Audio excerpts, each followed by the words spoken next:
ก่อนล้างรถควรทำสิ่งนี้ เวลาที่เราจะล้างรถโดยเฉพาะเข้าไดรฟ์ทรูที่ล้างรถอัตโนมัติเราควรเปิดโหมดล้างรถเพื่อป้องกันระบบภายในต่างๆของรถแต่ที่ไอคอนรูปรถเลือกโหมดบริการกดเปิดโหมดล้างรถได้เลย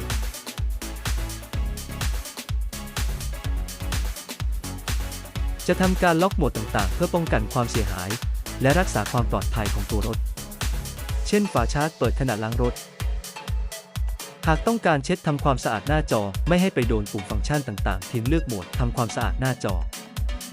อแสดงผลจะมืดลงเพื่อให้เห็นฝุ่นและรอยเปื้อนได้ง่ายขึ้นหากต้องการออกจากโหมด